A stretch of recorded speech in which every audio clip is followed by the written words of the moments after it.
Sorry, bro.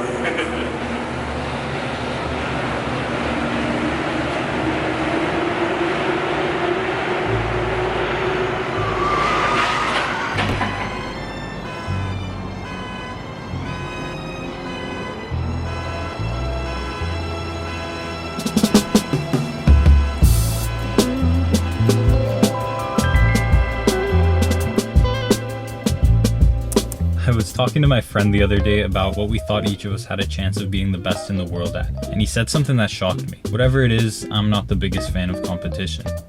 That's the softest shit I ever heard. But he kept going. I like doing things for myself and always find the most success in that rather than always trying to have the upper hand on someone else and getting judged for it.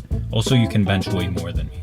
Okay, he didn't exactly admit the last part, but something about what he said hit me. It's this whole idea of being driven by intrinsic or extrinsic motivators. Now, every study says that intrinsic motivation is better at producing long-term results across the board, but I'm pretty sure most people are always relying on extrinsic motivation in a day-to-day basis. We live in a world where 99% of what we know about people's lives is through the lens of social media. Everybody shares this glamorous, exciting highlight reel of their lives without actually showing what the day-to-day stuff looks like. And I understand why, but all it does is get us stuck in this cycle of extrinsic motivation where you're constantly chasing and getting nowhere. It's called the rat race for a reason. There was this study where they put a rat in a tube and they measured how hard it would pull to get at the smell of cheese in front of it. And you'd think that it would give its all just to get to that cheese, but that wasn't what actually happened. It pulled pretty hard, but it wasn't until the smell of a cat was wafted in from behind it that the rat actually pulled as hard as it could. Now, aside from those researchers kind of being dicks to that rat, I find this study really fascinating. The cheese is a perfect example of an extrinsic motivator. We're just like those rats, man. Only difference is they chase cheese and we chase bread. But unless you're a fucking loser, you're not running away from a cat.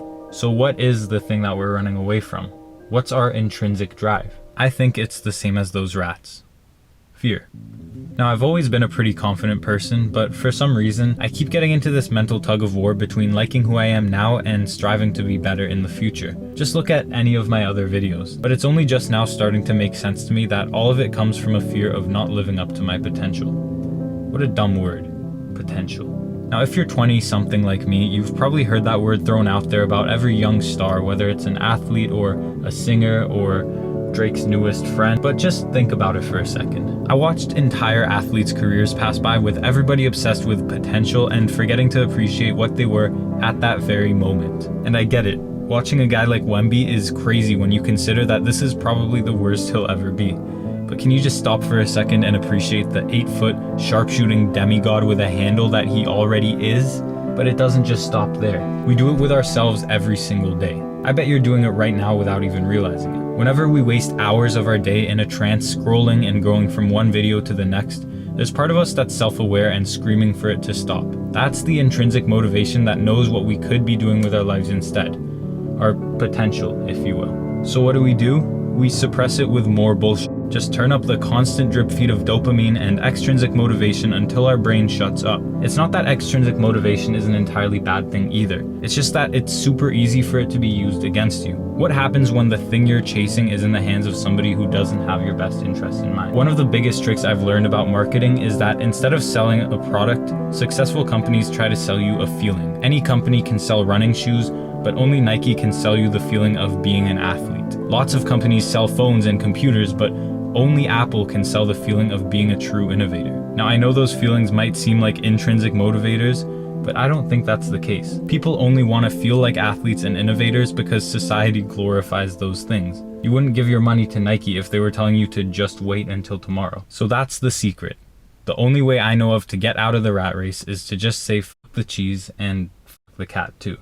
There's a quote I like that says, "The person who enjoys walking will always walk further than the person who enjoys the destination." And when it comes to the things I've always enjoyed doing, like making these videos, I've realized that I've been kind of getting caught up in the destination. I've been studying the strategies of the best YouTubers, analyzing videos, reading books about storytelling, and every single one of those things kind of helped me, but they were mostly just hurting me. I wasn't enjoying the walk anymore. See, by giving a shit about what other people say is the right or wrong way to make YouTube videos, I actually started believing that there was a right and wrong way. It's bullshit. With pretty much anything I can think of, sure there's moral and some legal boundaries I guess, but there are no rules. We just impose these guidelines on ourselves because it's how we all convince each other that we should stay in the rat race with everybody else. As soon as you start challenging the norms, you're indirectly challenging everybody else's comfortable idea of how the world works. People don't like that. So you're left with no choice but to either conform or to be a social outcast. But that's where I have one last quote for you. Easy choices, hard life. Hard choices, easy life. Now, even though it might not seem like it initially, it's easier being exceptional than it is to be normal. Because once you finally stop playing that game that everybody else is playing, you realize how stupid it all is. It's easy for me to do the socially acceptable thing and limit my creativity by making videos like everybody else. But it's really hard feeling good about those videos when I know that they're just a over-refined, chewed-up version of what I'm already capable of creating. I guess what I'm trying to say is nobody actually gives a shit about who you are and what you do. They're all just subconsciously protecting themselves and their own perception of reality. We just blame these vague higher powers like society when we're really probably just worried about what one friend is gonna think.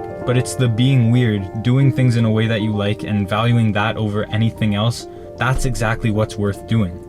By definition, in order to be exceptional, you must be the exception. So what's stopping you?